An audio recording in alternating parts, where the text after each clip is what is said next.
Hello, and welcome to Oldie but a Goodie.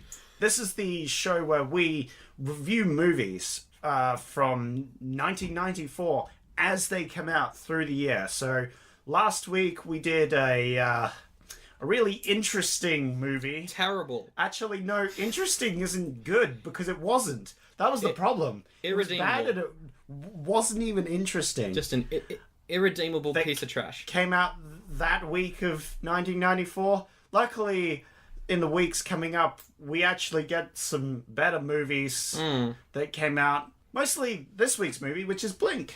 Yeah, it's the last week of January. Yeah. Reviewing one of the last films from January 94. Anyway, I'm Zach. He's Sandro. We're good. We're gone. We got a movie this week. We're not gone. We're reviewing a movie. We're gone.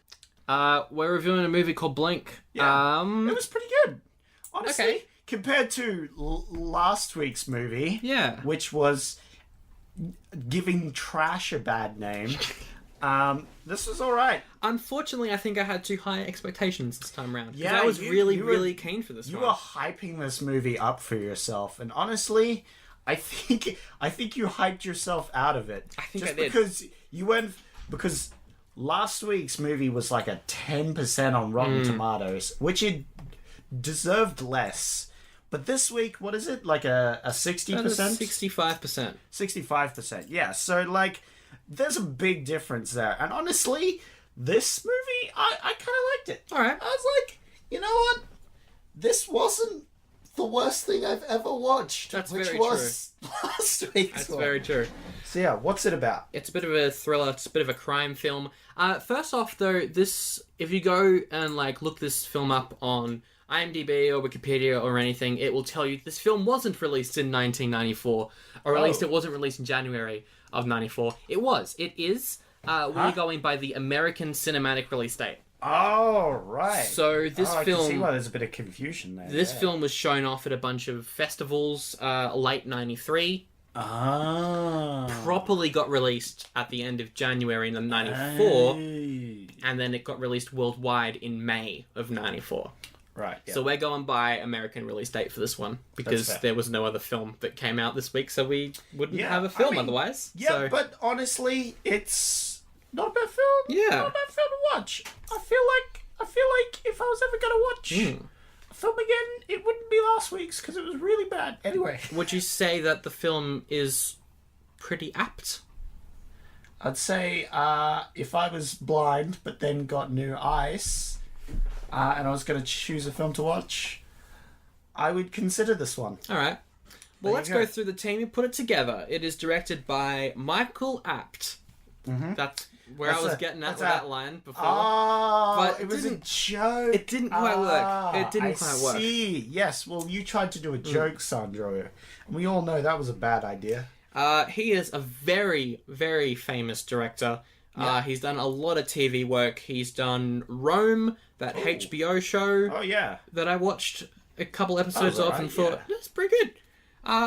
It did Masters of Sex, which is pretty huge. I think I've never seen it. Yeah, no, neither. He also did the worst Narnia film, Voyage of the Dawn Treader. Oh, hey, but that's still a Narnia film. It's still a Narnia film. Hey, that's all right. I mean, it's the Narnia film that killed off the franchise, but it is the Narnia film. Yeah, well, woof. It stars Madeleine Stowe. I know her best from the film called 12 Monkeys and the TV show Revenge. Haven't seen Revenge. Have seen 12 Monkeys, though. She's pretty good in that. Revenge. Haven't seen 12 Monkeys. Is that any good? The film's great. The TV show based off it, not so much. Yeah, but I quite like... that happens with TV shows based off films. I feel like they're never quite as good. What's the other person? So it stars her alongside Aidan Quinn, right? Who is the kind of like police captain-ish in the film. He's currently in Elementary, that really bad Sherlock show. That doesn't narrow it down. They're all pretty bad. Which one? The American one. Which one? Not the bad British one, the bad American one. Hot take. Hot take. There's too many Sherlocks. I liked the one with Benedict Cumberbatch. Nah. I liked the first 2 seasons of that. Yeah, I saw the first season. I thought it was pretty good. Doesn't the new one have like 0% on Rotten Tomatoes? Yeah, there's a new movie, and I'm like, what is going on? Why is there so much Sherlock? Wait, it has 0%? Yeah, it's really bad. Yikes. Anyway, so Yikes, Aidan gotta Quinn. watch that. Aidan Quinn's in the Elementary show. He was also in a Frankenstein film, also nice. from the year 94. Bum, bum, bum. Will we be reviewing it? Yes. Okay. Guarantee. This is a guarantee right here that we will forget and not watch First it. review of November, we're doing Frankenstein. Oh, there Maybe. you We'll see. If we remember. Anyway, this film cost $11 million. That's like a lot less than the previous film, which was 45, yeah. 45, yeah. 45 and hot garbage. This 11, not hot garbage. I'm going to guess it made like, We are leaving January. Yeah. The film market starts to get a bit better. Where it was like before they made like the good films. We're not going to talk about trash pile. Actually, no, Cabin Boy did pretty bad, didn't it? Yeah, Cabin Boy was a garbage fire as well. Yikes. Iron Will did Pretty well. Pretty well. Pretty well. I'm going to guess this did like 20 mil. You're 20 gonna mil go or like 20 mil? 17 mil. Ooh, 17 mil. You were right on the money. Oh, really? 16,000. Ooh. 16 million. Yeah. Pushing 17 million is what this Oh, made. there you go. In its box office, because it did get a pretty staggered release around the world, that could just be Right, the yeah. American one. I'm not too sure. I mean, that did pretty well. That is still very good for January. Way better than previous films. Noted. Last week's film. We should probably stop talking about it. That movie. Yikes. Should we go through the plot? Yeah, let's what go we do. through it. So, How does it open?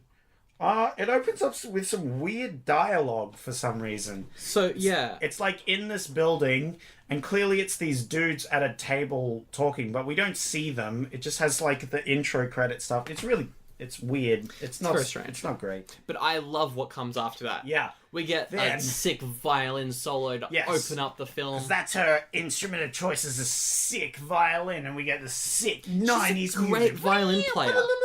I very much doubt that the actress actually knows how to play Yeah, I don't- violin. yeah, we I don't, didn't- but we do see a lot of close-ups, so maybe she does. Either way, very Yeah, impressive. I wasn't sure if she was actually the one playing the violin, but because I was looking at it and it didn't seem like she was. She was just sort of miming it. I don't know. Anyways, so it opens up with the font.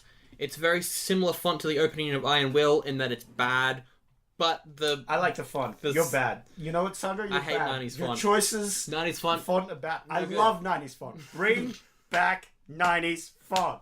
Fonts are great. These big, in-your-face fonts. What about Back to the Future? Do you like that font? That's a classic, and that's 80s. Yeah, well, yeah, exactly. We need more fonts like this. That's what they're trying to do, Sandra. Okay. And you hating on them? I don't like it's it. just going to get them away. Anyway, so she plays the violin because she's a part of a band called the Drovers. Now, while the actress is not a part of that band, Yeah, of course. that's a real band. Oh, is it? So we got on them because they made the music for most of the film. So good on them. Good on them. Good on them for playing a role in the movie. Yeah.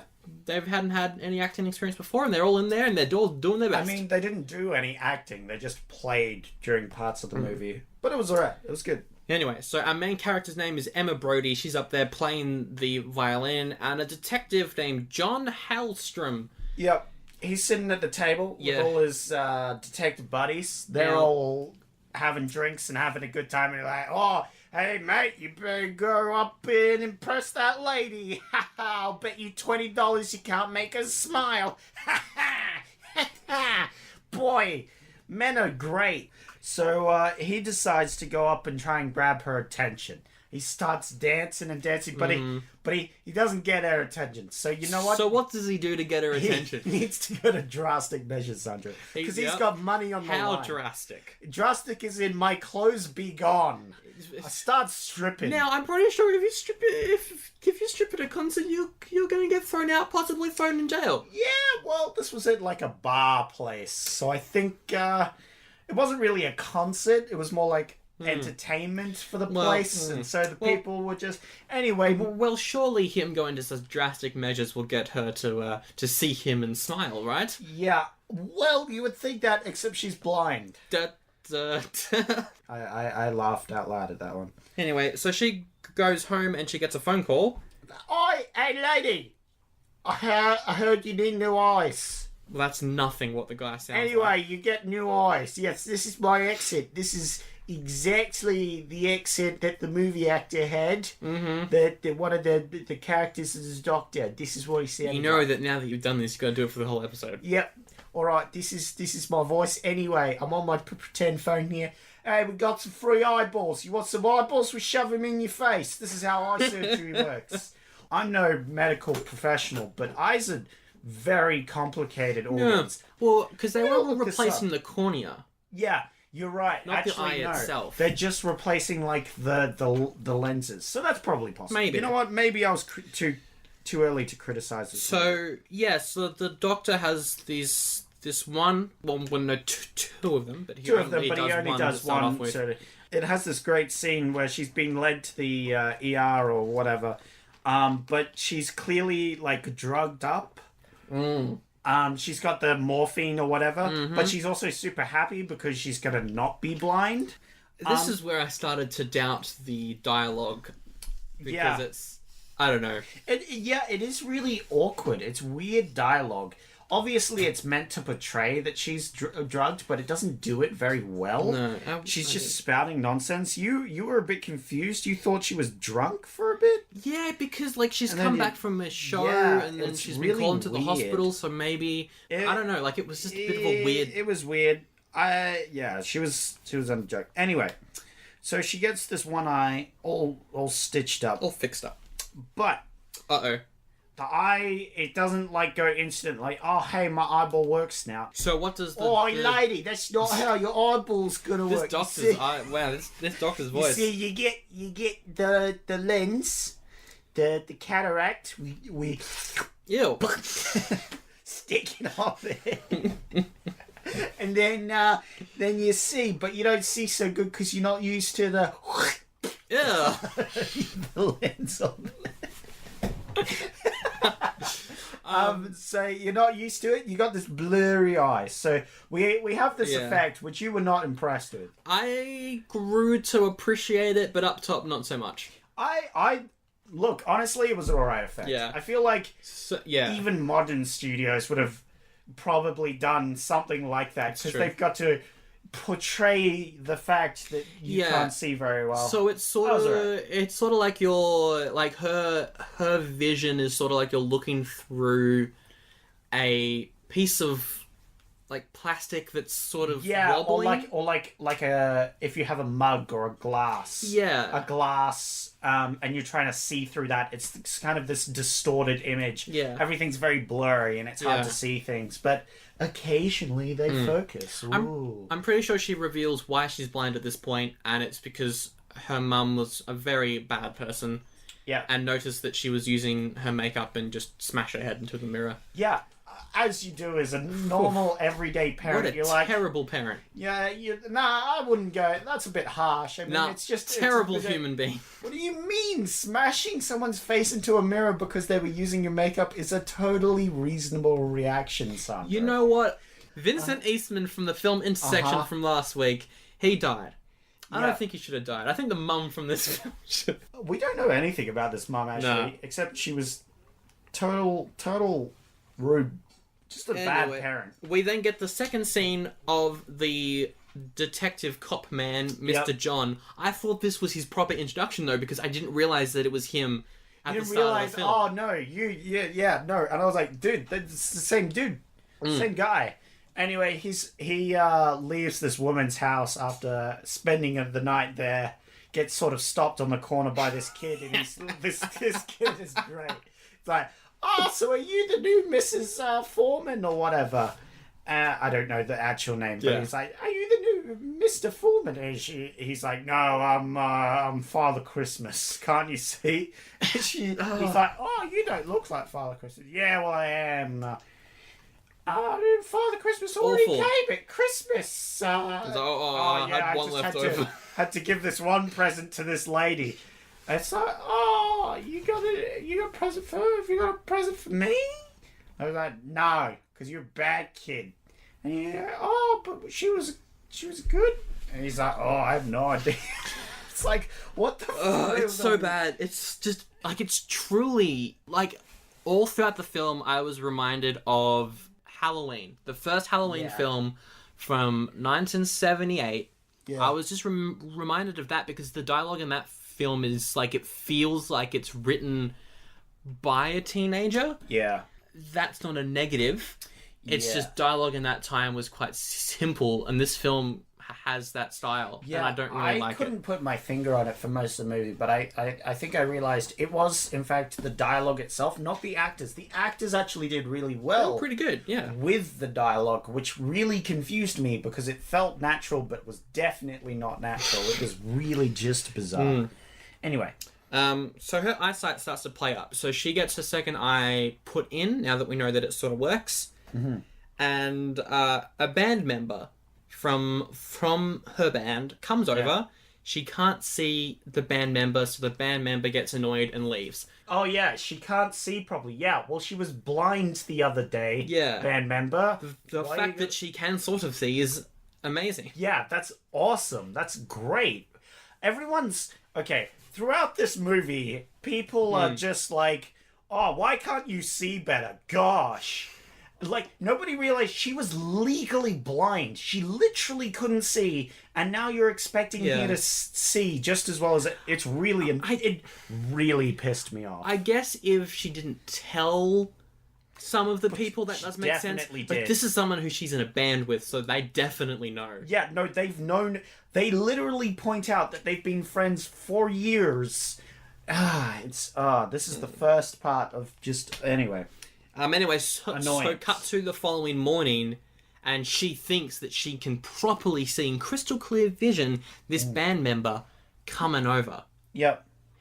But it's the doctor, and it turns out that she can see things a couple hours later. So, like, her mind has to properly process the image, and then when it's properly processed, she sees it. You see, alright, so when we put the cataract in, there's a chance that you see into the past.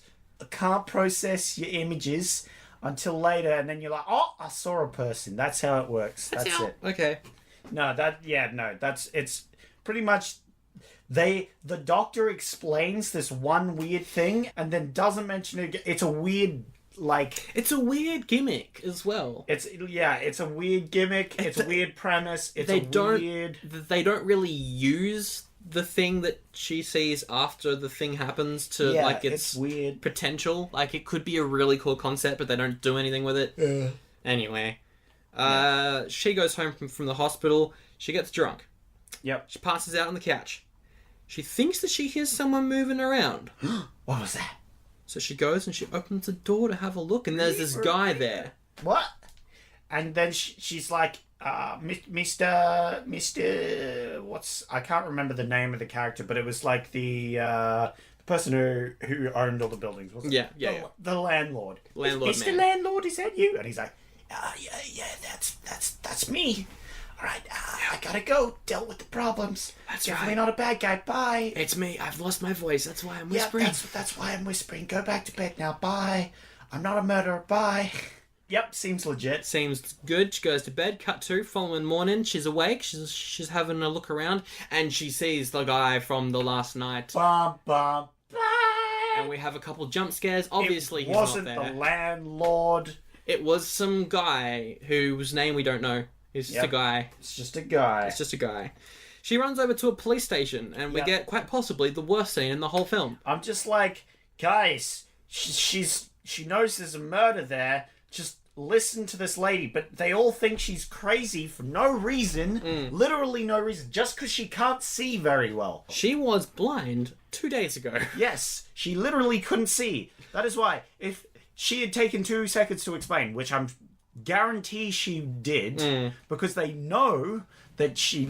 it's so annoying that they treat her so badly for literally no reason at the start of this film. The cops are very, very annoying. And stupid. Well, and continue to be for the entirety, I maintain. They're alright later on. When stupid at first. When she's explaining to the cops what happened, there's this line where they're like, what did you see them? And they're like, no, I didn't see them, but I knew someone was in the hallway because I smelt them. I used my nose smell and 'em. I could smell them. Which honestly is a bit weird.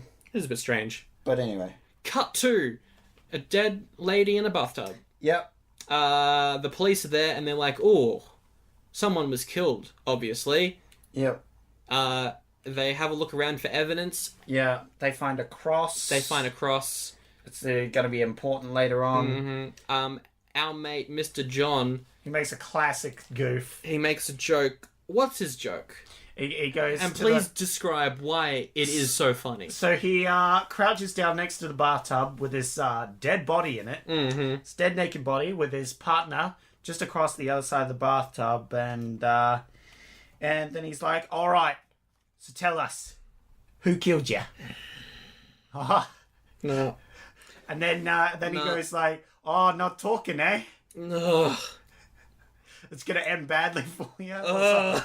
Some rubbish like that. I can't remember the quote. It's bad. It's no good.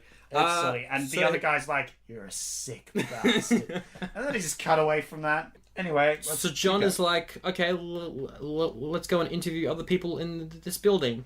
Yep. And turns out it's the same building that Emma lives in. Da, da, Whoa, da. it's almost like she tried to point this out to you earlier, you dumb police people. Anyway, it's dumb. They interrogate her. Like, they go back to you the got a station. question? The They whole... make a joke. If they filled out the incident report when she came in, 15 minutes this film would have been gone. It was a really dumb, anyway.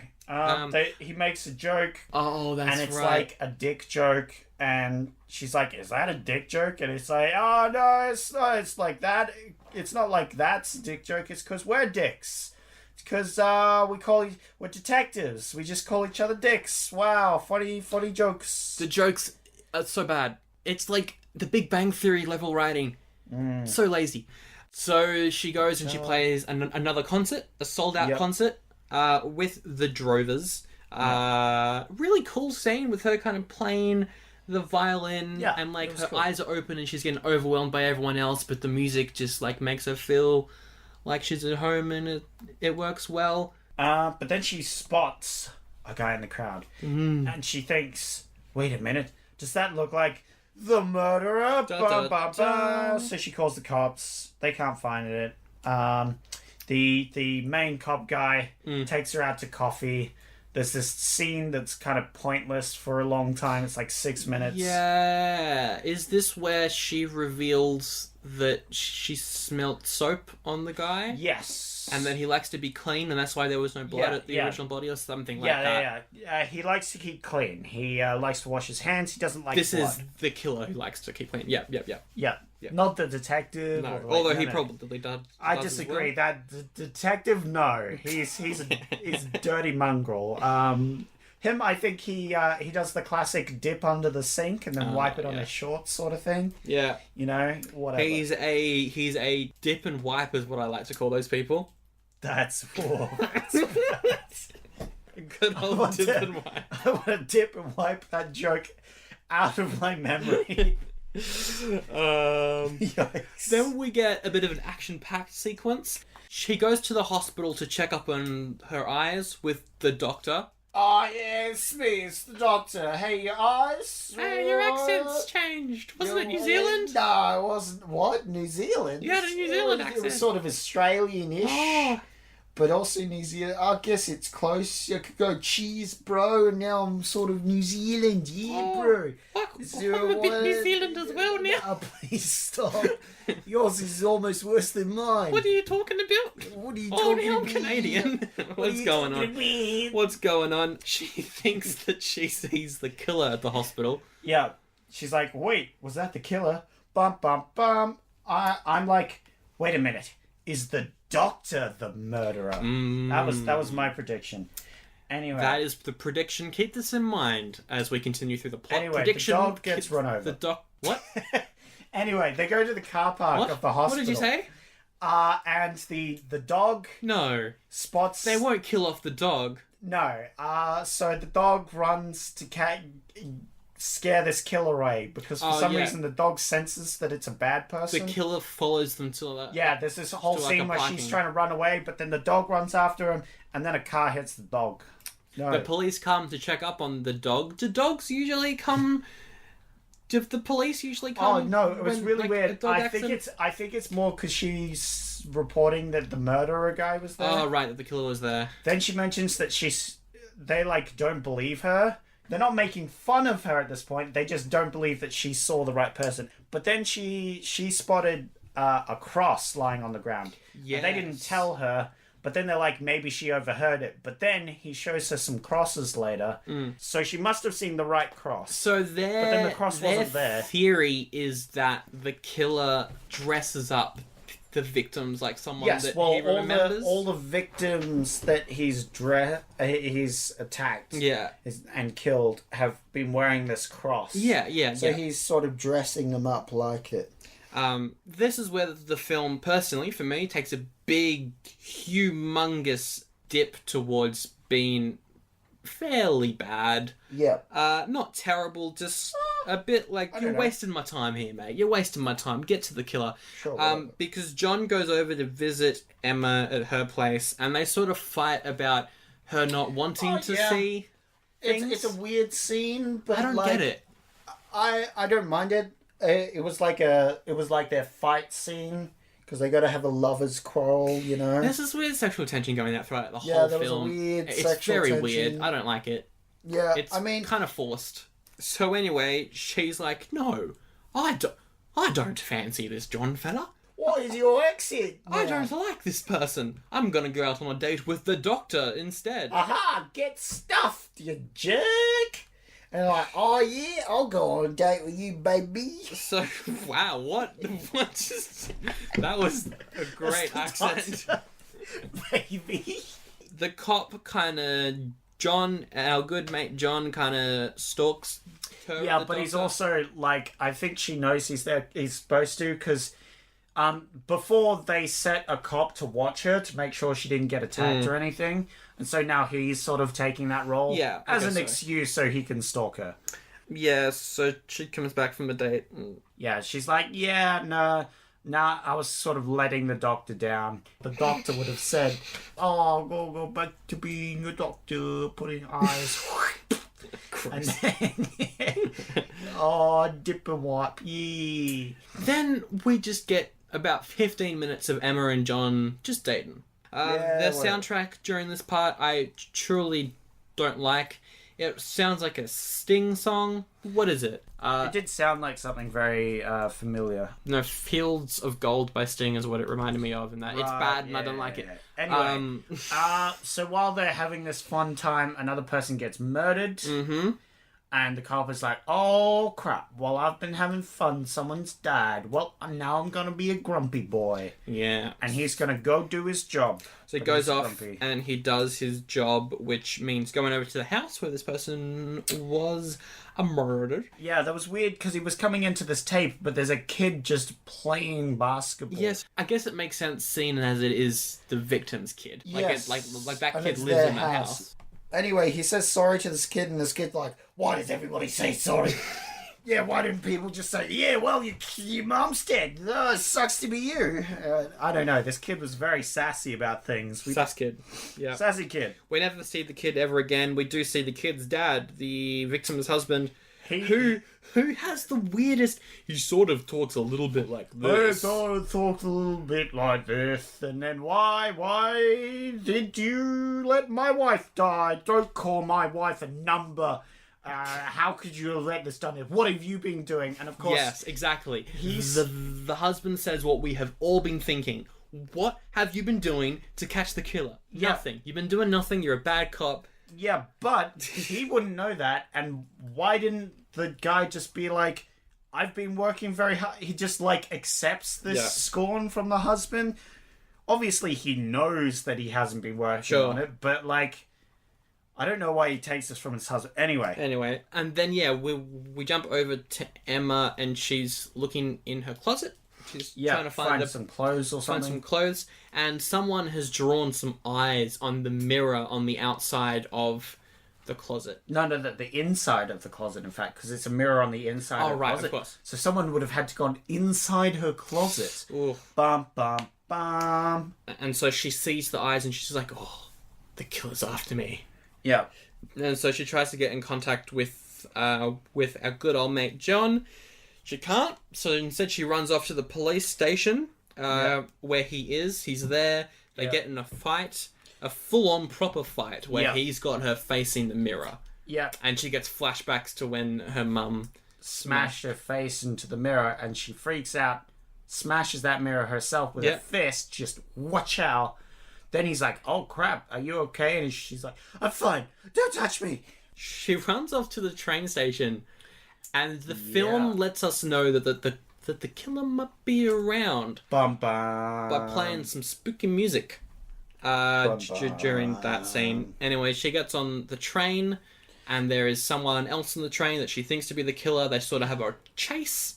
They run through the train and then when the killer catches up with her, surprise, it's not actually the killer, it's John's detective friend who's there to keep an eye on her. Yeah, and so it's like, oh, thank goodness. Right. Thank goodness. So yeah. I quite like the train chase though. It was actually well done. And she's like seeing flashbacks of the people she's seen, and she's it's pretty cool scene. Anyway, good old John's doing his detective work. Oh, is this where we get the big old exposition dump? Yeah, so he's doing his detective work, and it's the classic like, all right, I need to explain how we're figuring this out, and so to the audience, I'm going to explain all this. I'm going to do the classic cop explaining the evidence and the conclusion. So he finds a connection between all these victims, which is the usual way that you find out who the killer is by finding a connection. We've already got a few connections. We've got the cross. Yeah. That's the only connection, actually. They all sort of died the same way. That's true. The thing, but he likes to keep clean. Clean, the other one, the killer likes to keep clean. He keeps them clean. Anyway, so he finds that all of them have received organ donations. Right. From the same person. Wait, is your prediction coming true that the doctor is the killer? Bum, bum, bum. The doctor washes his hands very meticulously. I mean, you have to. Yeah, definitely. Yes. So he's going through the files. It's like, who would have access to these files? What is going on? Oh, one of these files is wrong. So on Emma's medical document, it had the wrong room, which is why one of the victims didn't get an organ donation. The one in the house, the one in the same building that she's in, right? Yes. Okay. So that's the reason she's still alive. But now the killer's trying to rectify his mistakes. It's trying to find after Emma Brody. Right. Okay, that's awfully contrived. Yep. Well, anyway, that's the basic plot of it is that a person died, and obviously the killer's obsessed with this person.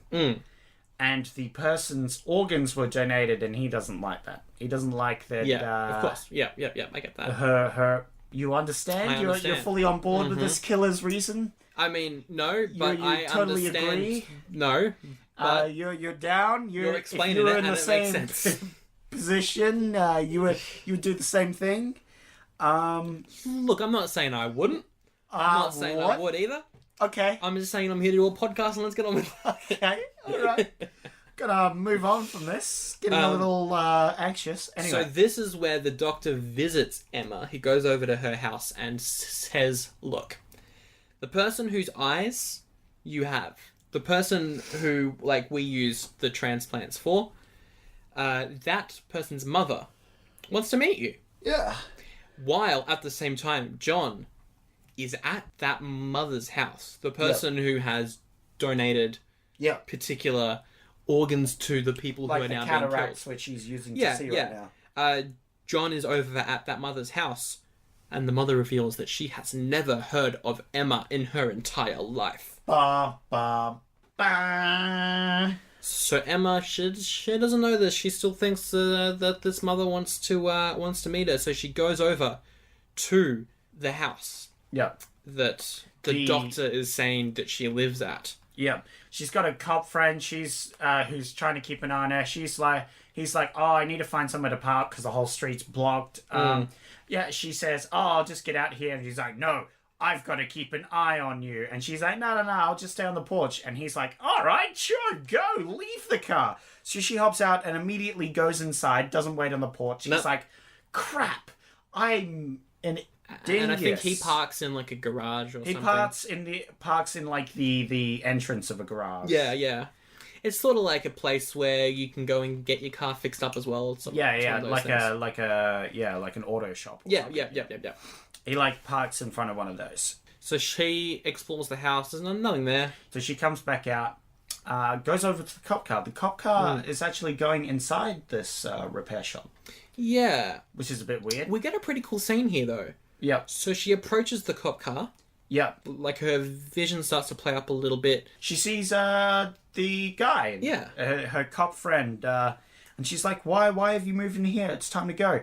And then the door opens. And his body flops out. And then she looks back up. And it's not the cop friend, but the murderer. Dum, dum, dum. Whoa. Which was a pretty cool scene. Yeah, so they have a little fight. Yeah. They have a little chat, because he gets a little confused at one point. He's like, you're supposed to have her eyes. Your eyes aren't the same as hers. And she's like, oh, it's the cataracts. It doesn't actually affect the eye color. It's like, yes, cataracts on top of the eyes. The windows to the soul. Yes, the windows to the soul. That makes sense. And she's and like, a giant eye roll from me. Yeah, no. The windows to the I got it. Because he's all like sort of religiously obsessed and stuff. Anyway, so she runs back to the cop car. Yeah, the cops. And she radios the station to be like, come help me, you know, all that, etc., etc. The cops come, but they don't know which building she's in. No. So they go to the killer's building instead of the house. garage. Yeah, the house. She's trying to turn off all the lights. She grabs the cop's gun, shoots out the power for the lights, because she's blind. She doesn't, or was blind, so she doesn't need... Her eyes are bad anyway, so the less light the better, which is sort of smart. He makes fun of her because she's trying to shoot him. Yeah. But she can't hit him. She can't hit him until she stands up. Yeah. And he's right in front of her and is like, you're not going to shoot me. And she shoots him point blank 3 times. Bang, bang, bang. Dirt's gone. So she kills the killer. The cops run over. Yeah. They're like, are you okay? Are you okay? She gives a final report up at the station. Yeah. And when she leaves the police station, she sees John. With the dog. The dog's okay. Yay. He's in a bit of a bandage, but he's all right. And everything's fine as a happy ever after. And it ends with a pretty cool little live performance of a song. Yeah. And that's Blink. That's the film. Honestly, way better than last week's garbage pile. I don't know. It could have been better. Yeah, is what I feel. Yeah. I feel like if it was remade today, it would actually be a really good movie. Potentially. It sort of reminds me a little bit of, I don't know if you've seen it, but Flatliners? Yeah, It sort of reminds me of that. Which was kind of weird, Flatliners is no good, but it sort of has that sort of concept and cool like that sort of style. Yeah. It doesn't hold up as well. And if it would just be redone with all new modern sort of stuff, it could be a really good movie. Unfortunately, I think that specifically goes into the category of an oldie. Yeah. Because it's not quite good. It doesn't really hold up. Because it doesn't hold up, which makes it not a bad movie. Yeah. Just sort of an oldie. I think it's a bit messy. I think is the good way to describe the messy's film. a good word, yeah. There are some frustrating parts, like they focus way too much on Emma and John's relationship. They were the main characters. I was fine with that. Okay. I thought it just I think it went a bit from the urgency. Yeah, I think it went a bit long, honestly. But yeah. I would... Yeah, it is a bit tough. I think I would lean more towards an oldie on this one. Yeah, it's an oldie, but still like a decent film, and actually, I guess you could say it is an oldie but a goodie. Like it's an oldie, but it's you could watch it. But a goodie. You could say that. I'm not saying that you would, but you could. Honestly, you could probably stomach watching through it. Like, I wouldn't suggest seeing last week's. Don't mean to harp on, but yeah. I wouldn't see last week's, but this movie you could see. You'd be like, all right, that was a movie. It's somewhat enjoyable. Yeah, it was all right. All right. So that is Blink. That's the film. Now, next week, Zach, we're switching things up a little bit. Oh, what are we doing? The original concept of this show was that week in, week out, we sort of switch who chooses the film that we're talking about. Oh, right. Yeah. Because originally I thought we might have more options. Yeah. For January, we did not. We did not have that many options for January. It's never good. For February, we start getting quite a few options, like 3 or 4 films a week that we could review. Ooh. And so, starting next week, we will be swapping who picks the movie. Ooh. Okay. Yeah. So who's starting? You may as well start. Okay. All right. I think you should start with next episode. Like you get to choose what we review. We've got 4 options here. What do you think? We've got Gunman. We've got Ace Ventura. We've got My Father, the Detective? Hero. We've Is got that Ace Ventura, I'll Do Anything. Pet Detective? What? Is that Ace Ventura, Pet Detective? That is an option. That is the option, Sandro. What are we reviewing next week then, Zach? Ace Ventura, Pet Detective, a Warner Brothers Picture / Morgan Creek production. All right. Woo! I guess a lot of people would have seen this movie already. So good. Oh, you gotta get him. You gotta get this boy. 46% on Rotten Tomatoes. No, but this one, it's already a goodie. Sandro, this is already a goodie. Look at that boy. Look at that actor. Look at that head actor. Tell me who it is. Jim Carrey. Oh, I love that boy. All right. Give me that Jim Carrey. Yes. I've seen this movie before. Yep. You've seen this movie before. Yes. This is the first film that we have actually seen before. Wow, yeah. We will that's be doing true. a rewatch next episode. That'll be exciting. I haven't seen it. I cannot remember anything about it, honestly. I can't. I'm excited, though. I'm real excited. I really like. It says here, I'm just on the page, it says, Kerry's performance has led to the film having a cult following with male adolescents. Yeah, that's me. I'm a male adolescent right here, ready to go. Anyway, so next episode, Ace Ventura, Pet Detective, let's do this. Yeah. As we descend into the choosings. The choosing? I don't like that. The choosening. The choosening. Bam, bam, bam. Anyway. So yeah, until next episode, if you like the show... Rate 5 stars, leave a review, smash that like button, hit subscribe, send us your PayPal details, and the bottom on the maybe not numbers on the back of your credit card. Not that. You don't have to do that. Make sure to review us, send your critiques, tell us how bad Sandro was. If you listen to us on iTunes, a review would be greatly appreciated. It helps get the word out. Rated 5 stars, rated 0 stars, doesn't matter. Just tell us what you think.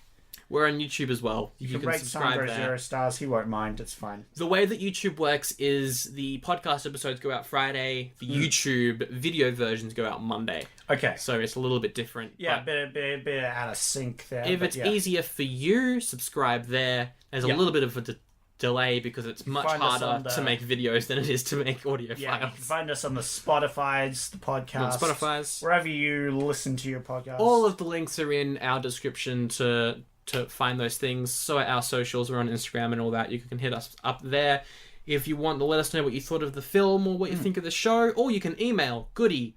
Nope. Yep, Goodie. Just email Goodie. Or you could email How's it going, Goodie?